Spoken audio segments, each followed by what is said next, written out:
Welcome back, beautiful soul, to another episode of the Courage to Become podcast. I'm Joe, your guide on this journey of rediscovering the real you through human design, gene keys, and soul-aligned energy coaching.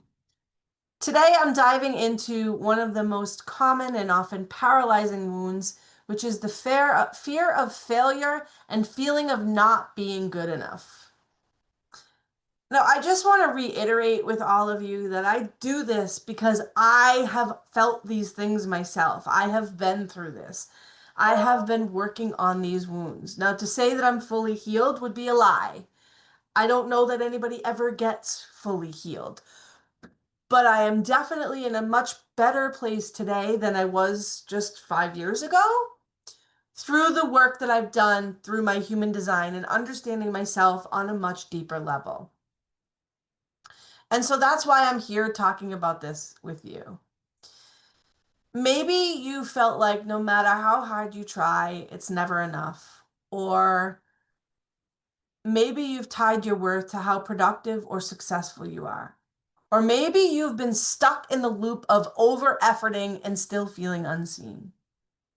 These aren't flaws, they're stories. They're energetic imprints that have been shaped by our life, by our childhood, by our culture, and most importantly, by our soul curriculum.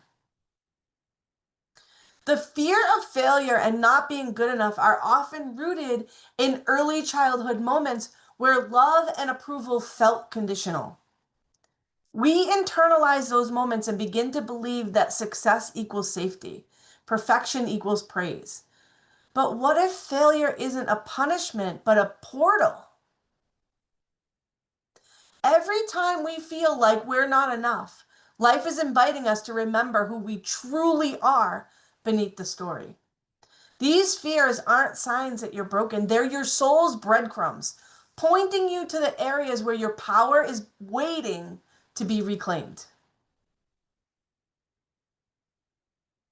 Let's talk about how this might show up in your chart energetically.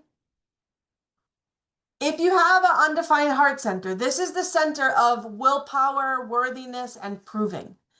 And if yours is undefined, you might feel like you have this need to constantly prove yourself to feel valuable. Your work is to release the pressure to prove. Your worth is innate, not earned. Gate 48 is the fear of inadequacy. You might feel like you never know enough or you're never ready. But this gate holds deep intuitive wisdom. When you trust in the timing, this energy becomes your genius. Gate 18 is perfectionism. It's the gate of integrity, the gate of judgment. You may obsess over fixing what's broken. You're meant to refine systems, but not yourself. You are already whole. You are not broken. The systems outside of you are what's broken. You also want to look at your Saturn or your Chiron placements. And again, I would go to astroseek.com or any of the astrology websites that give free charts. Don't pay for one. You can get a free chart. And mine has writing all over it, but it kind of looks like this. And you want it to look like that because you want to see where all your planets are, and then you want to see all the aspects. I know astroseek.com does that, but you want to look at your Saturn and your Chiron placements.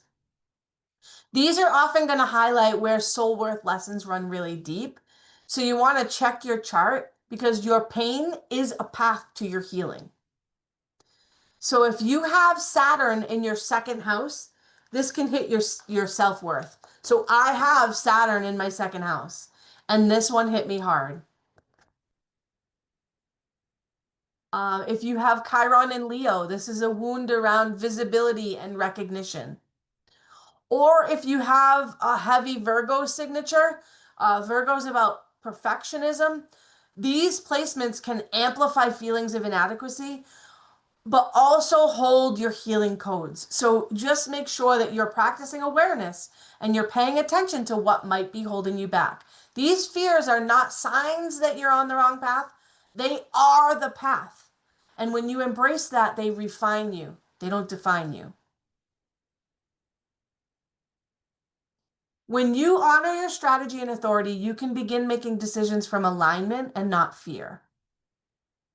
A generator is going to stop initiating and start responding from truth. A projector is going to stop trying to prove their value and they're going to wait for that recognition. A manifester is going to stop apologizing for their power and lead with clarity. A manifesting generator is going to stop bouncing from pressure and move with joyful response. And a reflector is going to honor their rhythm and reflect with wisdom. So I want you to pause and ask yourself, where are you trying to be enough? Where are you afraid to fail? What would shift if you trusted that your energy knew the way? These fears are your soul's signal that it's time to come home, to redefine success, to see yourself not through the lens of perfection, but of purpose. We all know that there's no such thing as perfection, right? I think we've talked about that on this podcast before. You want to be able to lead with purpose. There is no such thing as perfection. Perfection is in the eye of the beholder. When you follow your design, you don't just overcome fear, you alchemize it into your fuel. Your human design doesn't label you, it liberates you. You are not behind, you are not broken, you are not failing, you are becoming. And your courage to become is the miracle. Wow, that was powerful. If this episode resonated with you, I invite you to reflect, to journal, or even to message me with your thoughts. I love to hear feedback from you. Is it landing? How is it landing? What more would you love to learn about? Let me know in the comments. I would love to walk this path of soul-led living together with you. So until next time, stay aligned, stay brave, and trust the wisdom of your energy. It's all in here, and it's leading you on the right path.